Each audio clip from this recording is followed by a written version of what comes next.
যেই না কেন বলেন, আমি তো অনেক বড় ভুল করছি। আমি তাদের মান সম্মানের কথা চিন্তা করিনি, তাদেরকে ফেলে চলে গেছি। মানুষ কত কথা বলছে, সব কিছু তারা সহ্য করছে। এত কিছুর পরেও আমি কোন মুখে তাদের কাছে যাব? আমার তো আর সেই মুখ নেই।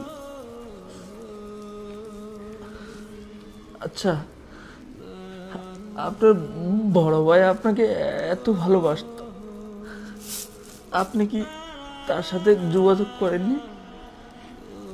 না, আমি তার সাথেও যোগাযোগ করিনি। কারণ আমি বিয়ে করার আগে আমার ভাই আমাকে অনেক বুঝাইছে।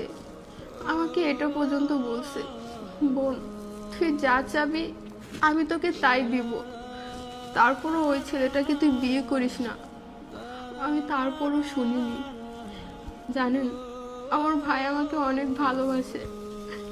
আমার ভাই এই জন্যই হয়তো আমাকে বারবার বলতো, তুই ওই ছেলেকে বিয়ে করিস না, ওই ছেলেটা ভালো না, ওই ছেলেটা তোকে সুখে রাখতে পারবে না।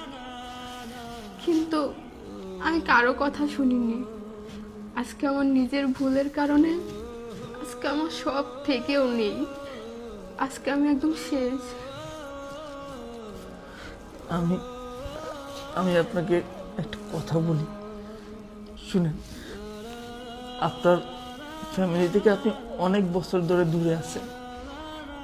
আমি বলি কি, আপনি আপনি আপনার বাবা মার সাথে কথা বলেন, তাদেরকে বিষয়গুলো খুলে বলেন, হয়তো আপনাকে তারা মাফ করে দিতে পারে।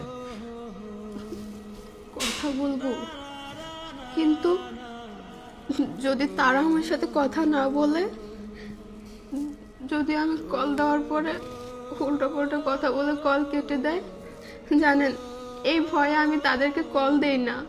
তাদেরকে কল দেওয়ার মতো সাহস আমার নেই। দেখেন, আমাকে ভাই মনে করে আমার কথাটা একটু রাখেন। আপনার বাবা এবং মাকে আপনি কল দেন, কল দিয়ে বিষয়টা খুলে বলেন। আমার বিশ্বাস আপনার কথা তারা রাখবে, আপনাকে মাফ করে দিতে পারে। আপনি সত্যি বলছেন তো? হ্যাঁ, কারণ আপনার এই অবস্থা দেখে আমার নিজের কাছেই খুব খারাপ লাগতেছে। আমার বিশ্বাস আপনাকে মাফ করে দিবে। আপনি কল দেন, এখনই কল দেন।